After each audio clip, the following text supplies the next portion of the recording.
రథం మీద హైదరాబాద్ సికింద్రాబాద్లో తిరుగుతున్నా.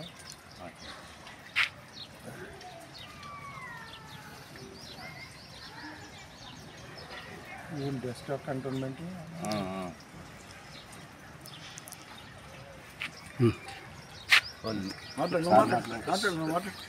జర్నలిస్ట్ కాలనీ ఈరోజు నీ అభివృద్ధి కమిటీ ఆధ్వర్యం లోపల జర్నలిస్ట్ కాలనీలో గత 36 వారాలుగా ప్రతి ఆదివారం ఉదయం యువకులు, చిన్నపిల్లలు, పెద్దలు అందరూ కూడా కలిసి స్వచ్ఛ భారత్ నిర్మాణంలో భాగంగా స్వచ్ఛ గల్లీని, వీధిని ఉంచడానికి వీలుగా ప్రతి ఆదివారం చక్కగా పారిశుద్ధ్య కార్యక్రమాలు, చెత్తాచెదారాన్ని తొలగించడం, వీధుల్ని శుభ్రంగా ఉంచడం చేస్తూ వస్తున్నటువంటి విషయం ఈ పరిసర ప్రాంత ప్రజలందరికీ కూడా తెలుసు.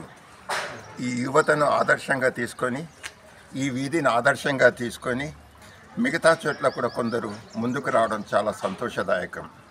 ఎవరో వచ్చి ఏదో చేస్తారని ఆశించకుండా మన పరిసరాల్ని మనం చాలా శుభ్రంగా ఉంచుకోవాలనేటటువంటి విధానంతో 3 పువ్వులు 6 కాయలుగా అభివృద్ధి చెందింది అని ఏ రీతిగా అయితే అంటుంటామో, ఏ అభివృద్ధి కార్యక్రమమైనా మరి ఇప్పుడు ఇది 36వ వారం కాబట్టి 3, 6 చాలా చక్కగా అభివృద్ధి పథంలో దూసుకుని వెళ్తుంది.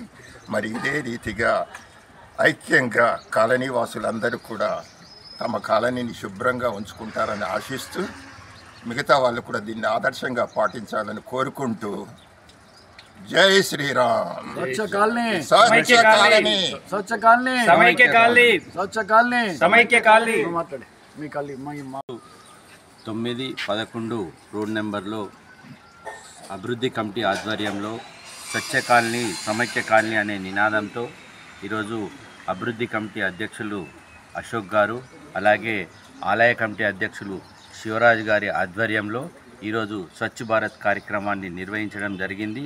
వారికి తోడుగా కాలనీలో ఉన్నటువంటి అందరూ యువకులు, నాయకులు అందులో పాల్గొని ఈ యొక్క కాలనీని పూర్తిగా స్వచ్ఛ కాలనీ, సమైక్య కాలనీగా మార్చడానికి కృషి చేస్తూ ఈ కార్యక్రమంలో మా గల్లీ వాసులందరూ కూడా పాల్గొని దిగ్విజయం చేసినారు. వారికి మా ధన్యవాదాలు.